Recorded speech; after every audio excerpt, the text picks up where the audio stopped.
Tinha um grupo na igreja que não acreditava na ressurreição dos mortos. Não acreditava na ressurreição dos mortos. Na hora do culto, exerciam línguas sem interpretação, ninguém entendia nada, era uma confusão. Profetas diziam o que viam na cabeça. Então, não é à toa que ao chegar aqui nessa carta, além disso, tinha a crítica ao apóstolo Paulo, a recusa em aceitar sua autoridade. Não é sem razão que ao chegar aqui na segunda carta, o apóstolo Paulo diz: eu rogo que vocês se reconciliem com Deus. Porque tudo isso que está acontecendo aí na igreja de vocês é falta dessa reconciliação, ou de viver esta reconciliação. Certamente Deus não está se agradando do que vocês estão fazendo. Deus não está se agradando do que vocês estão fazendo, da atitude de vocês. Então está na hora de vocês se reconciliarem com Deus através da verdade que vocês ouviram da minha parte. Queridos, abramos a palavra de Deus na segunda carta de Paulo aos Coríntios, capítulo 5. E nós vamos do verso 18 até o capítulo 6, verso 2. Segunda carta de Paulo aos Coríntios, capítulo 5, do verso 18 ao capítulo 6, verso 2. Ora, tudo provém de Deus, que nos reconciliou consigo mesmo por meio de Cristo e nos deu o ministério da reconciliação. A saber que Deus estava em Cristo reconciliando consigo o mundo, não imputando aos homens as suas transgressões, e nos confiou a palavra da reconciliação. De sorte que somos embaixadores em nome de Cristo, como se Deus exortasse por nosso intermédio. Em nome de Cristo, pois, rogamos que vos reconcilieis com Deus. Aquele que não conheceu o pecado, ele o fez pecado por nós, para que nele fôssemos feitos justiça de Deus. E nós, na qualidade de cooperadores com ele, também vos exortamos a que não recebais em vão a graça de Deus.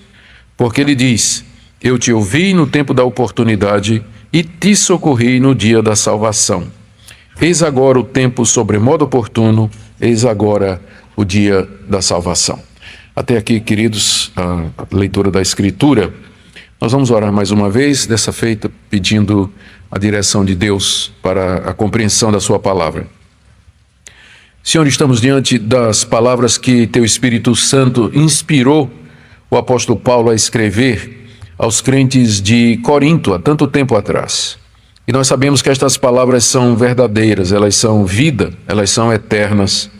Por isso nós nos humilhamos diante de Ti, reconhecendo nossa ignorância e suplicamos que Teu Espírito Santo nos assista na compreensão delas, que o Senhor ilumine o nosso entendimento, esclareça a nossa mente, especialmente que o Senhor incline a nossa vontade a obedecer aquilo que o Senhor aqui nos orienta.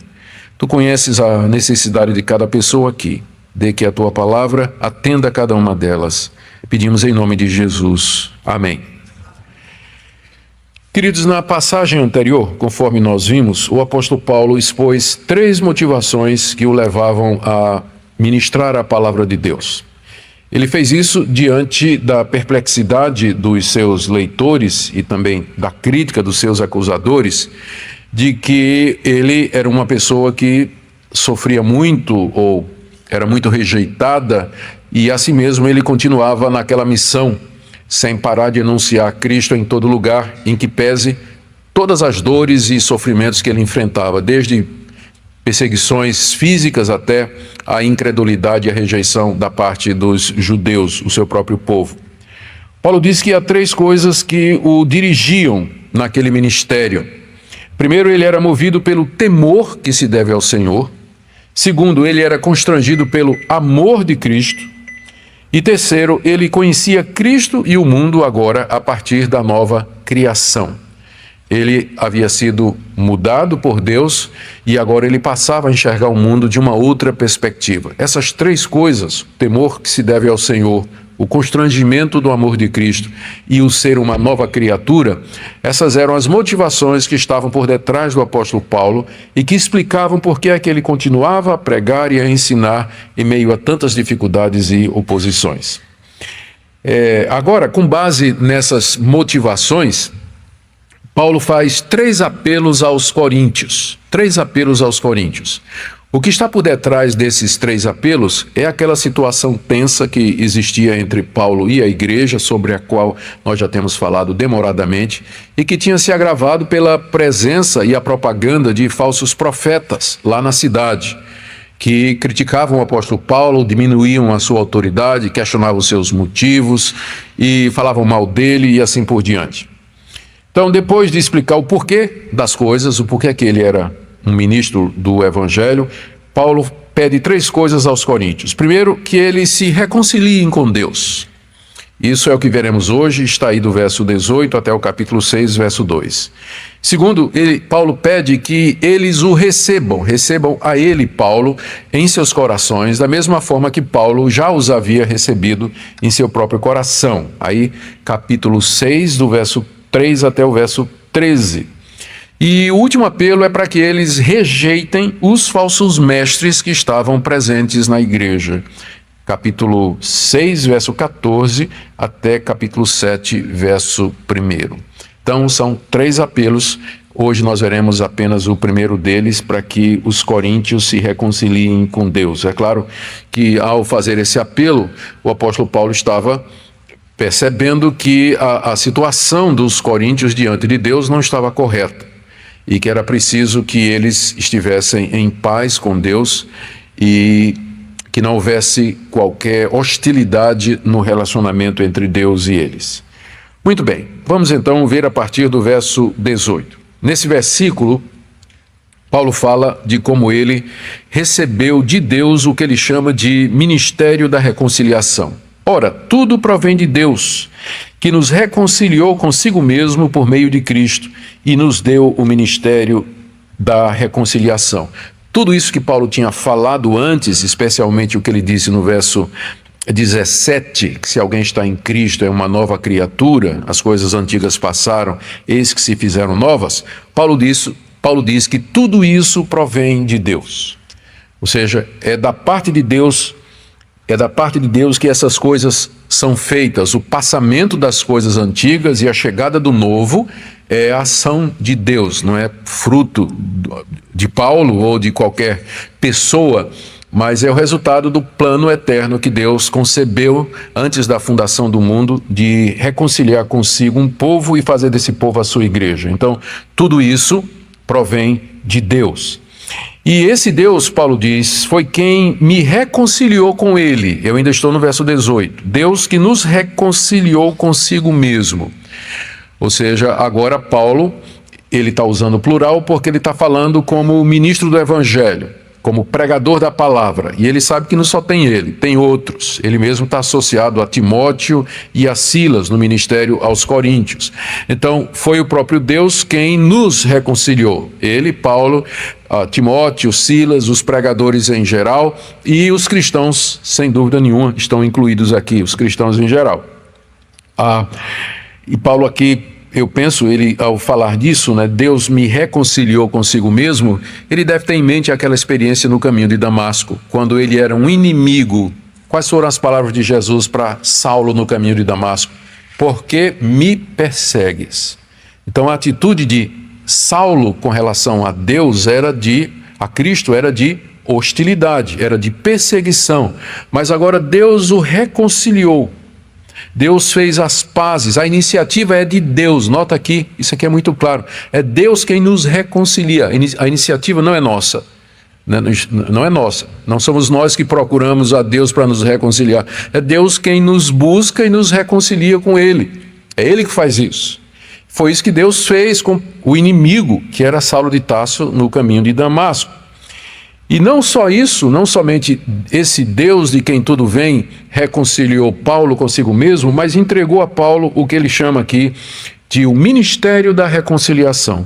Ou seja, aquilo que Deus fez com Paulo, Deus agora quer que Paulo ensine a outras pessoas para que Deus faça a mesma coisa com essas pessoas através da pregação do apóstolo Paulo. É isso que é o ministério da reconciliação que Deus deu a Paulo. Ou seja, a missão de anunciar que Deus está fazendo as pazes com os seus inimigos, com base na pessoa de Jesus Cristo. Ele quer que as pessoas se tornem amigas dele, na verdade filhas, e não mais continue no estado de inimizade. É isso o ministério da reconciliação. Reconciliar, fazer as pazes, unir dois extremos, trazer à mesa para uma união pessoas que antes eram inimigas e hostis. Foi isso que Deus fez com Paulo e é isso que Deus entregou a missão a Paulo para Paulo fazer. Através da pregação do Evangelho, trazer as pessoas para se reconciliar com Deus. Essa era a mensagem dele, é meu segundo ponto. Primeiro ponto, Paulo recebeu de Deus esse ministério, verso 18. Do verso 19 a 20, nós temos o conteúdo desse ministério. O que é que Paulo tinha que ensinar? O que é que ele tinha que pregar para que as pessoas fossem reconciliadas com Deus? Verso 19.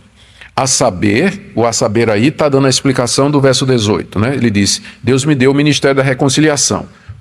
A saber, e aqui ele explica, que Deus estava em Cristo reconciliando consigo o mundo, não imputando aos homens as suas transgressões, e nos confiou a palavra da reconciliação. Vamos tentar analisar essas palavras de Paulo numa sequência mais lógica. Primeiro, por essas palavras que Paulo está dizendo aqui, está evidente que na mentalidade, na visão de Paulo, e isso também é a visão de toda a Bíblia, é claro, os homens cometeram transgressões e eram imputáveis, isto é, eles eram responsáveis e culpáveis diante de Deus, porque ele diz aqui que Deus, no verso 19, reconciliou consigo o mundo, não imputando aos homens as suas transgressões. Ou seja, os homens eram imputáveis. Deus poderia imputar a eles as transgressões. O que é que significa imputar? Atribuir culpa e responsabilidade. Deus podia fazer isso. Por quê? Porque os homens cometeram transgressões, eles quebraram a lei de Deus, eles ofenderam a Deus e como tal se fizeram culpados. Deus podia muito bem processá-los por terem quebrado a lei e imputá-los na sua responsabilidade. É isso que a palavra significa. Contudo, Deus não fez isso. Deus não imputou aos homens as suas transgressões. Eles eram imputáveis, culpáveis, mas Deus não fez isso. Essas transgressões, das quais os homens são culpados, elas separam o homem de Deus. Então, não existe neutralidade aqui, como às vezes as pessoas podem pensar. O homem é, por natureza, inimigo de Deus. Ele está no estado de guerra contra Deus, de hostilidade contra Deus. Por mais bondosas, por mais piedosas, mais religiosas que as pessoas possam parecer, no coração de cada uma delas existe uma profunda inimizade contra Deus. Existe uma raiva, uma hostilidade contra Deus que está presente na raça humana desde a queda do nosso pai Adão lá no paraíso. Desde que o primeiro homem desobedeceu a Deus e caiu do estado de inocência em que foi criado, ele se tornou pecador, seu coração se escureceu e no seu coração entrou inimizade contra Deus, como o apóstolo Paulo vai explicar na carta aos Romanos, que a tendência da carne é inimizade contra Deus. Essa é a tendência do nosso coração. Então, não acredite quando as pessoas dizem para você que lá no fundo toda pessoa é boa, ou lá no fundo todo mundo gosta de Deus, ou lá no fundo toda pessoa tem assim uma certa apreciação por Deus, porque não é esse o quadro que a Bíblia nos ensina. A Bíblia nos diz que nós estamos num estado de inimizade contra Deus por causa das nossas transgressões. Então, quando nasceu seu filhinho, aquele bebezinho bonitinho, né? E você olhar para ele e vai dizer, que coisinha fofa, é um anjinho, não é não. A semente da hostilidade, ele já veio para esse mundo trazendo dentro do seu coração inimizade contra Deus. A gente acha uma gracinha, ele é tão fofinho, aquela bochecha, né? Tão lindinho, netinho também, mas ele é seu filho ou seu neto, ele é pecador. Ele tem a corrupção já inata no seu coração e ele é parte dessa raça. Toda raça, toda ela está em estado de hostilidade e inimizade contra Deus. São inimigos de Deus por conta do pecado. Como eu disse, contudo, Deus não imputou aos homens as suas transgressões. O que significa isso? Não é que Deus não considerou, ou não registrou, ou não responsabilizou os membros da raça humana pelos pecados que cometeram. Essa expressão, Deus não imputou aos homens as suas transgressões, significa simplesmente que Deus não abandonou a raça humana ao castigo que ela merecia. Deus não levou em conta o fato de que toda a raça humana é imputável, é culpável diante dele. Colocando de outra maneira, apesar da raça humana ser o que é, apesar de toda a sua inimizade contra Deus e de ódio contra Deus, assim mesmo, Deus não levou isso em conta. E em vez de precipitar a raça humana toda na condenação e abandoná-los ao castigo que com justiça nós merecemos, Deus usou de misericórdia para com a raça humana. E em que sentido ele fez isso? Em vez de nos imputar as nossas transgressões, ele reconciliou consigo o mundo através de Cristo Jesus. Deus reconciliou os seus inimigos consigo mesmo. E para fazer isso, ele teve que remover a inimizade. Por isso que Paulo diz que Deus estava em Cristo reconciliando consigo o mundo. É em Cristo que Deus pode fazer isso, reconciliar-se com seus inimigos. Como nós vamos ver mais adiante, é com base no sacrifício de Cristo na cruz que Deus elimina a causa da inimizade e da hostilidade, podendo assim reconciliar-se com o mundo. Quando Paulo fala aqui que Deus se reconciliou com o mundo, nós precisamos ter cuidado para não tirar a conclusão errada de que isso significa que Deus se reconciliou com cada ser humano que existe. Que isso não é o ponto de Paulo, fica evidente pelo fato de que logo em seguida ele exorta aos coríntios, se reconciliem com Deus.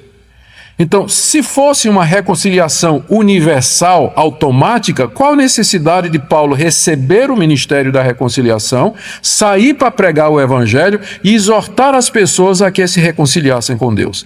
Então, é evidente que essa reconciliação com o mundo não significa que Deus resolveu salvar o mundo todo, indistintamente trazer para si todos os pecadores e perdoar todos os seus pecados. Não significa isso. Nós podíamos traduzir, ou nós podemos entender da seguinte maneira: quando Paulo diz que Deus reconciliou o mundo consigo através de Cristo, quer dizer simplesmente que ele se reconciliou com o mundo dos seres humanos, ele se reconciliou com a raça humana, salvando muitos membros dessa raça. Então, havia uma inimizade entre a raça humana e Deus.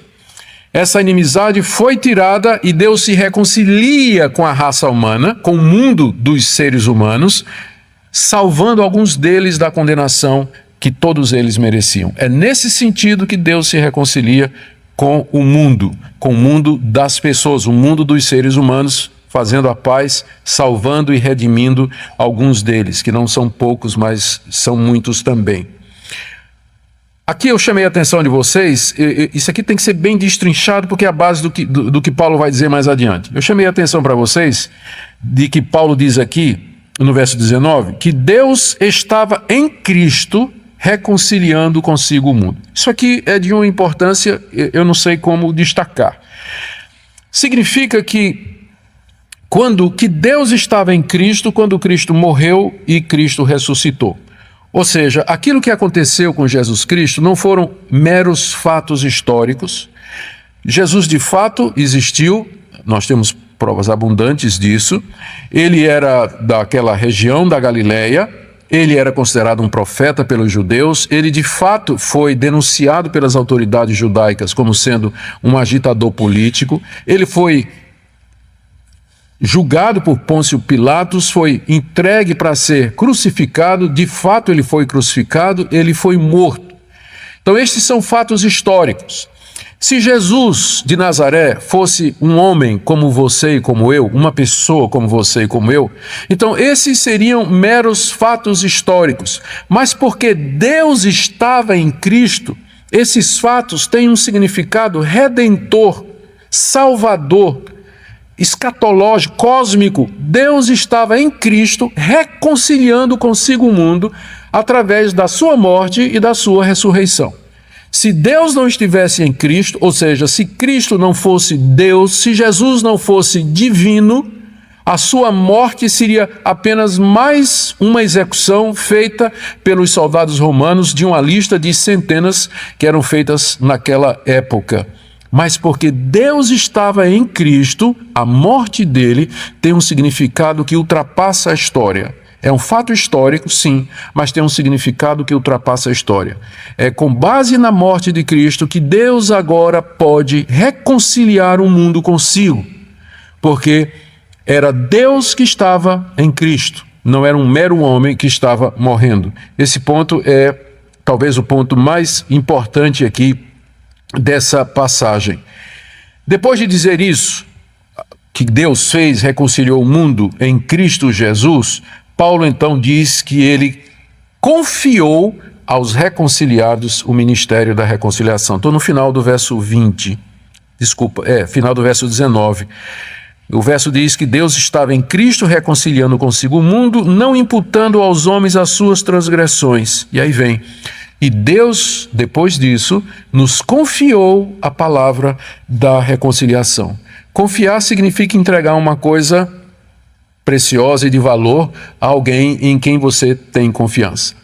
É você dar uma tarefa a alguém que você acredita que vai levá-la a termo.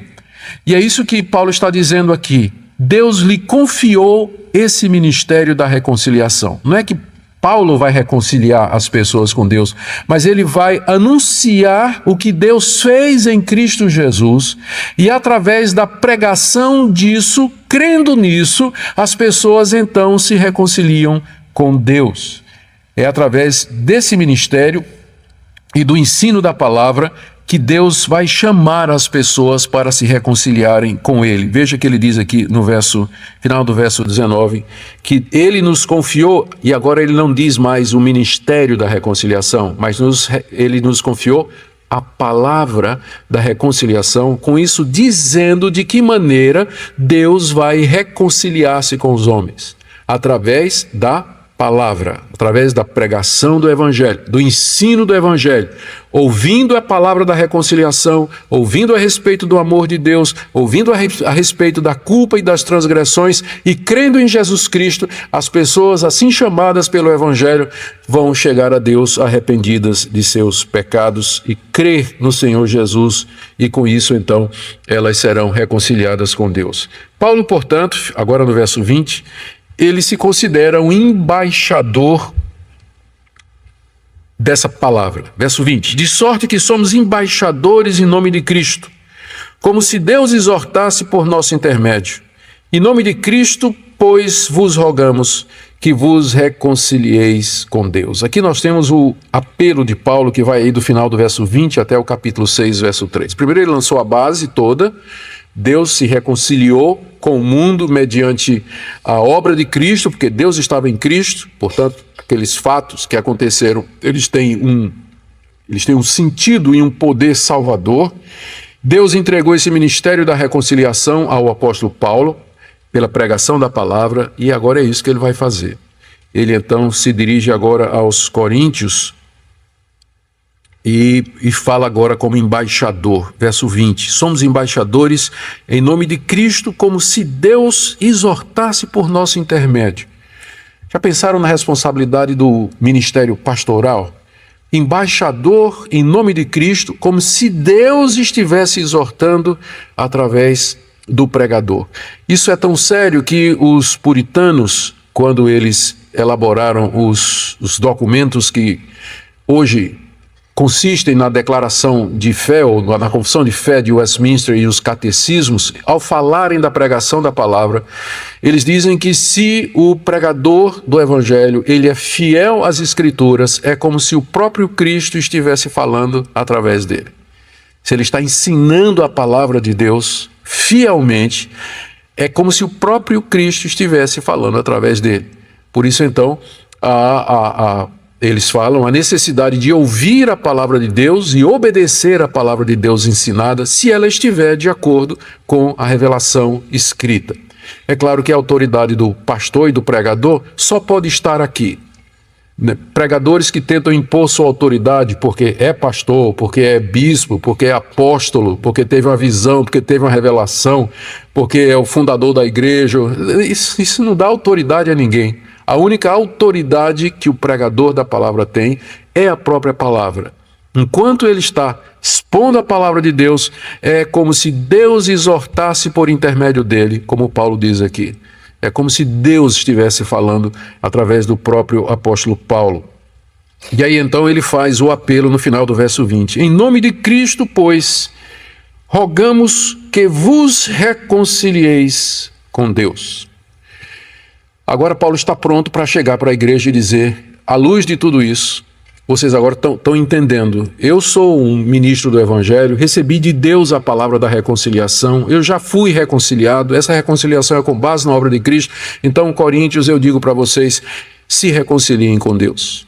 Essa exortação de Paulo era necessária porque se nós tivéssemos estudado o capítulo, a primeira carta que Paulo escreveu aos Coríntios, como preparação para a segunda, talvez devesse ter sido essa sequência, nós veríamos que a igreja de Corinto era uma igreja muito complicada.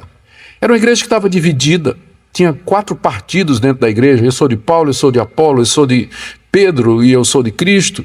Tinha problemas de disciplina, tinha imoralidade na igreja que era pública, a liderança da igreja não tomava providência nenhuma, havia divisões na igreja com relação, havia gente que frequentava os templos pagãos e se prostituíam lá nos templos pagãos, comendo aquela comida sacrificada a ídolos.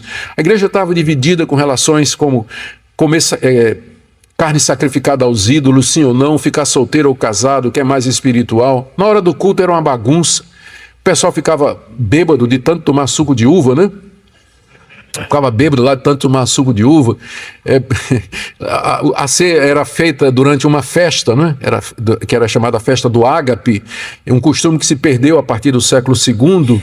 E durante a festa, então, todo mundo trazia comida e eles comiam, bebiam, e no meio da festa paravam, partiam o pão, bebiam o vinho.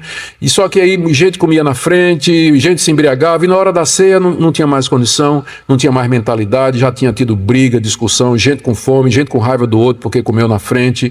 Por isso que Paulo até no final diz assim, por isso esperem uns pelos outros. Ele não está falando de, né, todo mundo segura o cálice e agora vamos esperar, todo mundo vai tomar junto. Ele está falando de esperar um pelos outros, assim, na hora de comer, né, que era o rolo que estava tendo lá, né.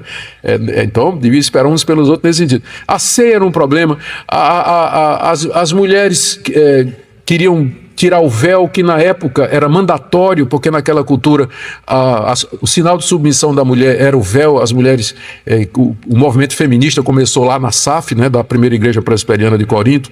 Então a coisa foi nessa direção.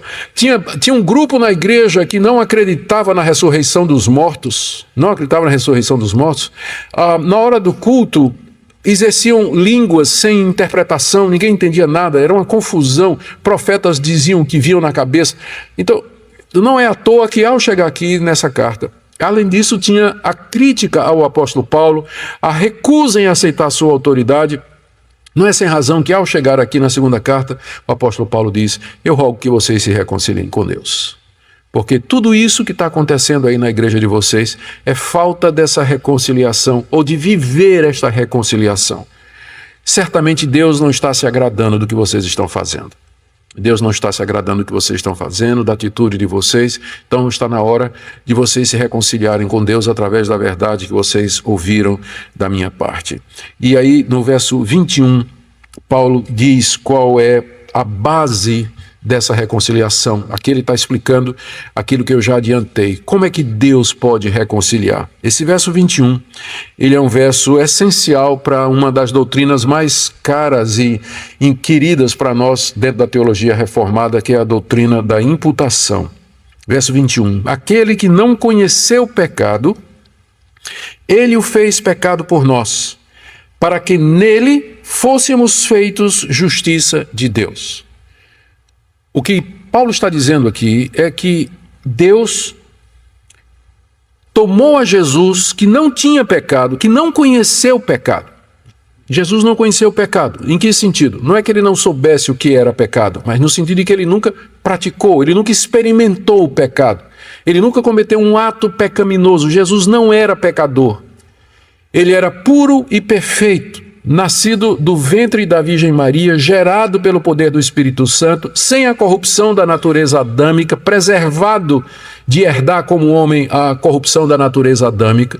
Jesus tinha uma natureza pura, perfeita, imaculada. Ele não sabia o que era pecado na prática. É claro que ele sabia o que era pecado, porque ele denunciou uma série de pecados. Ele sabia muito bem o que era pecado e o que não era, mas ele nunca conheceu, nunca provou, ele nunca pecou, nunca o pecado entrou na sua alma, na sua mente, no seu coração e tingiu o seu espírito imaculado.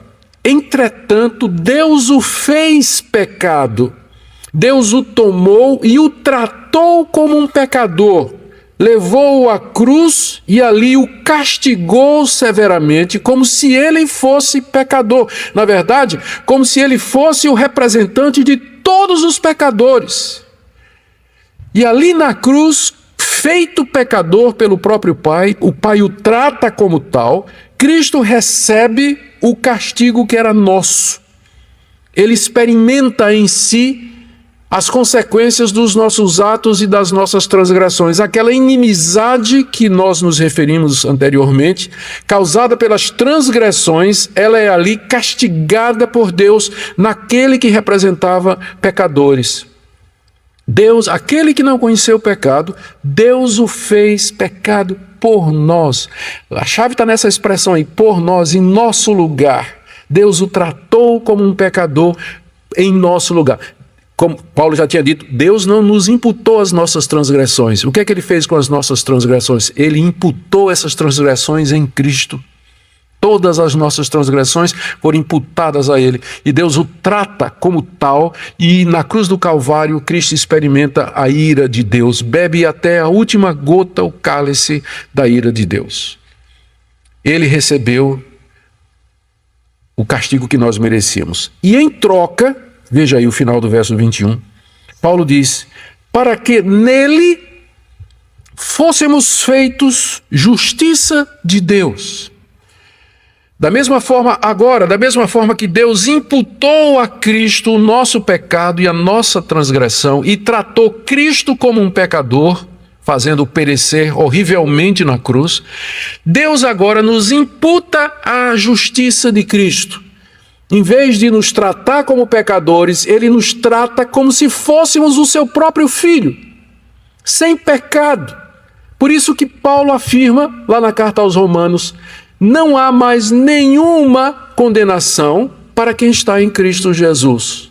Porque Deus nos trata agora como a seu próprio Filho Jesus Cristo. Ele olha para nós e não vê em nós iniquidade nenhuma. Ele nos aplica, ele nos passa, transfere a justiça de Cristo.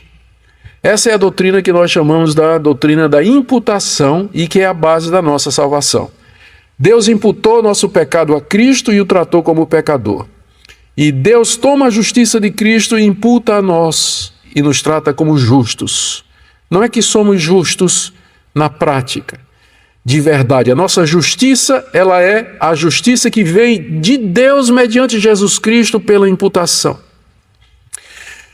Para nós essa doutrina é central e a base da doutrina da justificação que foi defendida pela Reforma Protestante.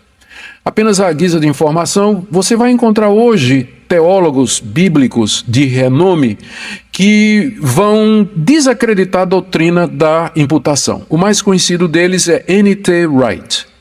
N.T. Wright é um conhecido pesquisador, publicador, pastor anglicano, bispo anglicano, é uma pessoa muito capaz, tem produzido muita literatura e ele é conhecido como hoje como sendo um dos maiores defensores da chamada nova perspectiva sobre Paulo.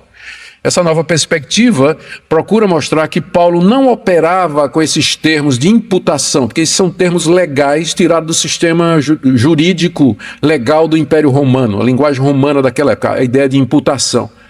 Mas é que isso Paulo não poderia estar tratando assim, então a base da justificação é outra, não é imputação e tudo mais. Para quem quer conhecer o assunto mais de perto, o John Piper escreveu um livro refutando as doutrinas de N.T. Wright. Você pode procurar o livro, foi publicado pela editora Fiel. E se você tem mais interesse ainda, procure A Nova Perspectiva em Paulo na internet, e ponha meu nome depois, que eu tenho alguns artigos e palestras na internet a respeito dessa discussão. Eu estou fazendo isso porque eu considero esse ponto extremamente importante. Isso é a base da doutrina reformada da justificação pela fé, que é a doutrina da imputação. Deus atribui a Cristo o nosso pecado e Deus nos atribui a justiça de Cristo. É nessa troca que nós podemos ser salvos. É por causa dessa troca que Deus pode se reconciliar conosco. Que Deus pode se reconciliar conosco. Graças a Deus por isso. Então, depois de dizer isso, Paulo entra no capítulo 6 e faz o apelo. Nós, na qualidade de cooperadores com ele, também vos exortamos a que não recebais em vão a graça de Deus. Paulo reforça. Queridos coríntios, não recebam em vão a graça de Deus. O que é que Paulo quer dizer com isso? Ora, os coríntios já tinham conhecido o Evangelho. Paulo já tinha estado lá, pregado a palavra, exposto a Cristo como crucificado. Nada disso era novidade. Mas agora os coríntios estavam começando a dar ouvidos a falsos profetas que ensinavam outra coisa, que ensinavam que para que nós nos reconciliássemos com Deus, nós teríamos que guardar as obras da lei. Nós teríamos que fazer tudo o que Moisés manda, da circuncisão ao calendário sagrado dos judeus, todas aquelas festas, a dieta religiosa dos judeus. Com isso, desvirtuando a doutrina simples da imputação do nosso pecado em Cristo, pela graça de Deus. Então, os coríntios estavam sendo infiltrados por esse falso ensinamento. Se eles fossem atrás desses falsos profetas, eles teriam recebido a graça de Deus em vão. Ou seja, aquilo que eles aprenderam sobre a graça de Deus, que poderia salvá-los, que era o caminho verdadeiro da salvação, eles teriam deixado passar a oportunidade e seguir um falso profeta e aí virando as costas para a única forma possível de redenção. Paulo então exorta, eu, na qualidade de cooperador com Deus, eu exorto, não receba em vão a graça de Deus. E aí ele faz uma advertência severa no verso 2. Porque ele diz, está citando aqui o profeta Isaías, 49, verso 8. Porque Deus diz, eu te ouvi no tempo da oportunidade e eu te socorri no dia da situação. Deus falando à nação de Israel, dizendo assim, Israel, eu te ouvi no tempo da oportunidade e eu te socorri no dia da situação. Paulo pega essas palavras para dizer o seguinte, final do verso 2. Eis agora o tempo sobremodo oportuno, eis agora o dia da salvação. Coríntios, vocês ouviram a palavra de Deus, vocês conhecem o Evangelho, vocês sabem que é mediante a obra de Cristo que nós somos reconciliados. Não recebam em vão essa mensagem. Aproveite a oportunidade, porque hoje é o dia da salvação. Eu sei que às vezes a gente empolgado em pregação evangelística, a gente apela para os nossos ouvintes e diz assim, olha, hoje é o dia da salvação. Mas o hoje não é um dia, hoje é todo o período. O dia da salvação é o período entre a morte e a ressurreição de Cristo e a sua segunda vinda. Então esse período é na Bíblia chamado o dia da salvação. É o tempo em que Deus está dando oportunidade aos pecadores para que ouçam a mensagem do Evangelho, se arrependam, creiam e sejam reconciliados com Ele. E Paulo é ministro disso. E é essa a tarefa da igreja, lembrar que nem sempre haverá oportunidade. Que agora é o dia da salvação, mas que esse dia vai terminar e ele será seguido pelo dia do juízo. Quando Cristo vier em glória, e ele julgará as nações, e não haverá mais oportunidade para que você se arrependa e para que você creia. Essa é a mensagem, então, esse é o apelo que Paulo faz aos coríntios. Coríntios, reconciliem-se com Deus. Não recebam em vão a mensagem que foi pregada entre vocês. Não sigam esses mestres, mas se reconciliem com Deus nesse que é o dia da salvação. Agora é a oportunidade. Não deixem passar essa grande graça que Deus concedeu a todos vocês. O que nós podemos aprender, queridos, com essa palavra do apóstolo Paulo? Primeiro, o verdadeiro estado do homem diante de Deus. Nesse ponto, a Bíblia não deixa qualquer dúvida. E ela contrasta com a visão que é ensinada na nossa cultura pela psicologia moderna, pelos defensores do pensamento positivo ou da autoajuda, de que o homem é intrinsecamente bom e que ele pode encontrar dentro dele mesmo os recursos que ele precisa para resolver os seus problemas, se realizar e ser feliz aqui. Tem até coach evangélico, não é? Ensinando isso para o pessoal. A ideia do coach parte exatamente disso, de que a pessoa tem em si mesma as condições para que possa obter os seus alvos e propósitos e objetivos. E o coach vai apenas facilitar, através de métodos e técnicas e disciplina, para que a pessoa alcance aquele potencial que está dentro dela e por aí vai. E aí isso é aplicado na vida cristã. O problema fundamental com o coaching, para mim, é a presunção de que o homem é capaz de fazer alguma coisa sem a graça de Deus e a misericórdia de Deus na vida dele. O quadro que a Bíblia nos dá do nosso estado diante de Deus é de inimizade contra Deus, é de escravidão, é de transgressores imputáveis, debaixo da ira e da culpa e sujeitos ao castigo de Deus. Segunda coisa que nós podemos aprender desse texto é que, mediante a obra de Cristo, a reconciliação com Deus é possível. Nós podemos vencer essa inimizade e nos reconciliar com aquele que é o Senhor de tudo e de todos, não através de obras nem de outros mediadores, mas mediante a imputação do nosso pecado em Cristo, a transferência da nossa culpa para Cristo e a transferência da justiça de Deus para nós. Terceiro, isso só é possível porque Deus estava em Cristo. E aqui eu quero trazer um ponto importante. Se você nega a divindade de Jesus Cristo, você nega o que ele fez na cruz. Se você nega a divindade de Jesus Cristo, você nega o efeito da sua morte na cruz do Calvário. Outra lição que nós tiramos aqui é o grande privilégio dos pregadores do Evangelho, não é mesmo? Deus confiou essa mensagem, eles são embaixadores de Deus, de Cristo, Deus fala por intermédio deles, e o mesmo se aplica a você que é cristão e que já foi reconciliado também. Você é testemunha dessa reconciliação. E quando você fala de Cristo e da obra de Cristo para os seus amigos, aquelas pessoas que Deus coloca na sua vida, é como se Deus falasse através de você, chamando aquelas pessoas. E eu tenho certeza que muitos de vocês poderiam dar testemunho aqui nessa noite de como foram alcançados pelo testemunho de outra pessoa. De alguém que chegou para você, compartilhou, chamou, convidou, explicou, deu um folheto, trouxe para a igreja. Então, embora isso aqui seja primeiro uma aplicação aos ministros do Evangelho, como embaixadores de Deus, mas tem uma aplicação também para todos aqueles que já se reconciliaram com Cristo Jesus.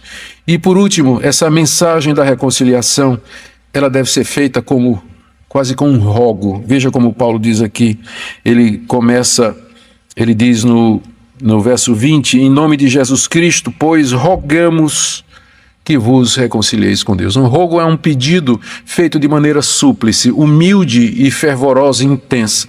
Isso porque Paulo sabe que esse é o único caminho para nós nos reconciliarmos com Deus. Por isso ele roga, ele pede que as pessoas se arrependam, creiam em Jesus Cristo, se reconciliem com Deus, porque hoje é o dia da salvação. Estamos na época em que Deus está se reconciliando com os homens. Eu espero que nessa noite essa palavra fale ao seu coração e que você saia daqui disposto a examinar-se se de fato você já está reconciliado com Deus. Se no fundo do seu coração não existe mais aquela inimizade, aquela hostilidade, aquele medo ou aquela raiva de Deus, mas uma paz no seu coração com relação a Deus. Você pode ter dúvidas, pode ter questionamentos, mas a reconciliação é o ponto central. Se eu já estou reconciliado com Deus mediante Jesus Cristo, tudo mais vai se encaixar no tempo certo pela maneira de Deus. Mas esse é o ponto central, que Deus em Cristo me reconciliou com Ele, imputando a Cristo o meu pecado e transferindo para mim a sua justiça, para que eu possa fazer parte do povo de Deus e herdar a vida eterna na sua vinda. Amém? Vamos orar, queridos.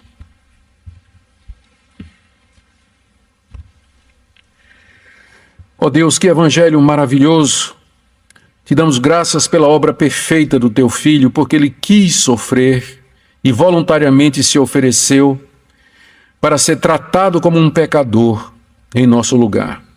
Te damos graças pela justiça perfeita de Cristo que o Senhor nos atribui, de forma que já não há mais qualquer condenação. Nós oramos por aqueles que estão aqui essa noite, que ainda não compreenderam a grandeza do Evangelho, da Tua graça.